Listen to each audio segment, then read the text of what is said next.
दोनों लोगों को पता था मेरी लड़की का है। आप लोग आश्रम पहले आई थी? हम पहले प्रेम नारायण जी को लेके आए, पूरा आश्रम खोल के दिखा दिया। ये कोठी जो 3 मंजिल की नहीं दिखाई, कहने लगे इससे कोई मतलब नहीं है, ये इसमें चल रहा मुकदमा। और इसी में मेरी लड़की बंद थी। हमने दरोगा जी को फोन किया, प्रेम नारायण जी को फोन नहीं उठाया, स्विच ऑफ कर लिया फोन। अगर ये आ जाते मेरे साथ में तो मेरी लड़की जिंदा मिल जाती।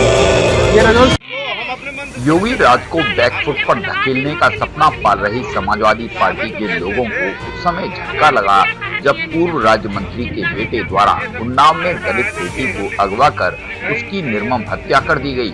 सपा सरकार के काफिले के बीच आकर आत्महत्या का प्रयास करने वाली उस बेबस मां ने चीख कर समाजवादी पार्टी के राज्य मंत्री के बेटे के ऊपर अपहरण करने का आरोप लगाकर उसकी हत्या कर देने का आरोप लगाया।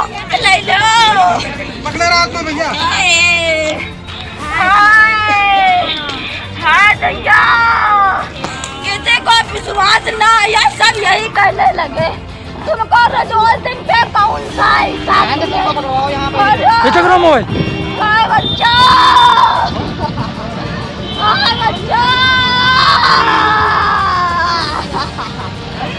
कौन है? रजोल सिंह एक जल्लाद आदमी है भैया, रजोल सिंह का भाई है। कितना समय हो गया आपकी लड़की गए? महीने हो गए, 3रा महीना चल रहा है। पुलिस के पास कब गई थी आप? पुलिस प्रशासन के पास हम 8 तारीख को लड़की उठाई गई थी, 9 तारीख से जाना शुरू किया, किसी ने कोई सुनवाई नहीं की। यही कहा कि तुम्हारी लड़की बालिग है, कहीं भाग गई हो कि आ जाएगी, बयान करेगी। कौन कह रहा था ये? जितने अधिकारी हैं, सीओ, इंस्पेक्टर, सबने यही कहा। एसपी साहब से 1.5 महीने तक हमसे मिलने नहीं दिया, कहे तुम्हारी लड़की बालिग है, किसी के साथ में गई होगी तो आ जाएगी, बयान करेगी आके। और सीओ साहब यही कहते रहे कि जैसे ही हमें पता चलेगा हम बताएंगे। कहने लगे 3 टीमें तुम्हारी लड़की को ढूंढने के लिए लगी हैं, तब कोई टीम नहीं लगी थी। अभी 25 तारीख को मैटर ये सोजी घर को दिया गया है। मेरी लड़की को बराबर झूठ बोलते रहे। क्या लगता किसकी लापरवाही है इसमें? आज आपको कैसे जानकारी मिली? मेरे भाई को पता चला, मेरे भाई ने तुरंत फोन किया, बिटिया मार डाली गई। आपकी बेटी यहाँ आश्रम में कैसे आई थी? रजोल सिंह उठा के लाए हैं। कहाँ से? राजनीतिक पार्टी से बिलोंग करते?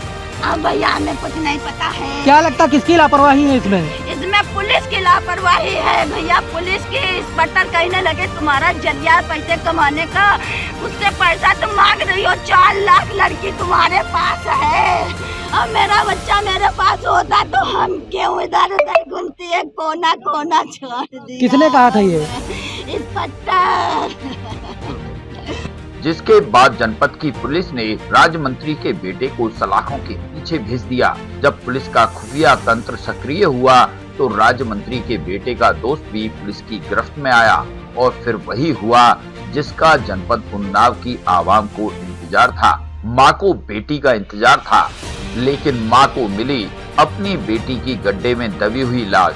जानकारों की माने तो पीड़ित की मां ने चौकी इंचार्ज और एसएचओ पर अपराधियों से मिले होने का गंभीर आरोप लगाया। बताते चले कि 8 दिसंबर को लापता होने के बाद पुलिस ने कोई कार्रवाई नहीं की थी।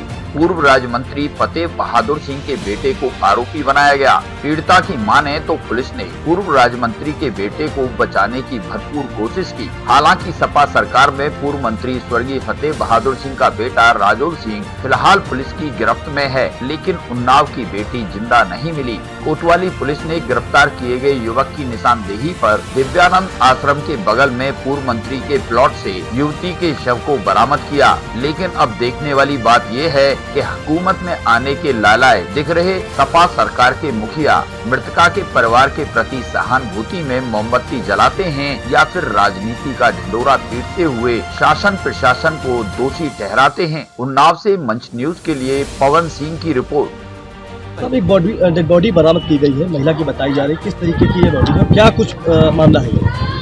8 दिसंबर को एक युवती की गुमशुदगी की सूचना थाना कोतवाली में प्राप्त हुई थी, जिसके आधार पर गुमशुदगी दर्ज किया गया और उसके बाद में फिर FIR में तरमीम करके जो संदेही व्यक्ति था उसको गिरफ्तार करके जांच की जा रही थी। उसी जांच के क्रम में आज ये डेड बॉडी यहाँ से प्राप्त हुई है।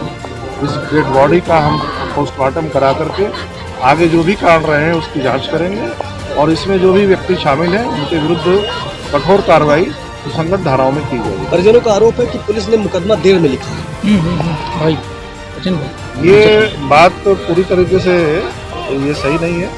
पहले गुमशुदगी दर्ज की गई थी क्योंकि युवती बालिग थी और नियमानुसार कार्रवाई की गई। जब ये हमें जांच के बाद जो प्रथम जांच अधिकारी था उसने बताया तो इसमें इस बात पे संदेह है कि जो आरोपी है उसके द्वारा कोई घटना कारित की गई होगी। के आधार पर इसको अभियोग में पंजीकृत करके और इसमें आगे की कार्रवाई की गई और उसी विवेचना के क्रम में आज यहाँ पे डेड बॉडी बरामद हुई। आप लोगों को इसमें जेल भेजा गया है? अब तक एक व्यक्ति को इसमें जेल भेजा गया है और भी उसके जो संगी साथी हैं उसका पता करके हम लोग उनको भी जेल भेजेंगे। आप लोगों को कैसे जान? तब तेरी बिटिया को देंगे और कहा कि कोरोना की धोखे अस्पताल से भगा देने बहाने तेरे अस्पताल से भगा देने कोरोना की धोखे। नहीं, पुलिस पे आरोप लगा रही हैं यहाँ एक पुलिस हमारे संग ने गद्दारी की है। 1 महीना रिपोर्ट इन्होंने नहीं लिखी हमारी FIR। तब हमारे जब बच्चे दौड़े हैं लखनऊ तब रिपोर्ट लिखी गई है। 1 महीना रिपोर्ट नहीं, बगल में आश्रम है, यहाँ पे आई थी आप लोग? अरे यहाँ आधी रात लोग खुला हुआ कि धन कमेरा नहीं खोले सी बबौना कहूँ कहा कि हिया को रहत नहीं कहूँ कहा कि तो वो बाबा हिमा जब तक बाप मरे रहे तब तक कमेरा नहीं खोले। दरोगा साहब कहे कि देख लो मिट्टी जमा है तो वो कहे कनिष्ठ के साथ हमारा रहे कि मिट्टी नहीं है तो ये फोन बंद कर ली इस तरह पहले वाला बंद कर ली बंद के बाद बिटिया हमारी फोन कर हमारी बिटिया का आवे नहीं दिन कल मैडम तुम ना जाओ हमारी बिटिया हमारा दामाद बिटिया हमारी जठाऊ सगरे यहाँ 12 बजे लोग बैठ रहे और कमेरा बंदा ना खुलवा ना हुआ। चाची पुलिस कह रही है कि उस घर से कोई मतलब है जिस पर आप आरोप लगा रही हो उससे घर से कोई मतलब नहीं है। हमारा कोई मतलब नहीं जिस पर आरोप लगा रही हो क्या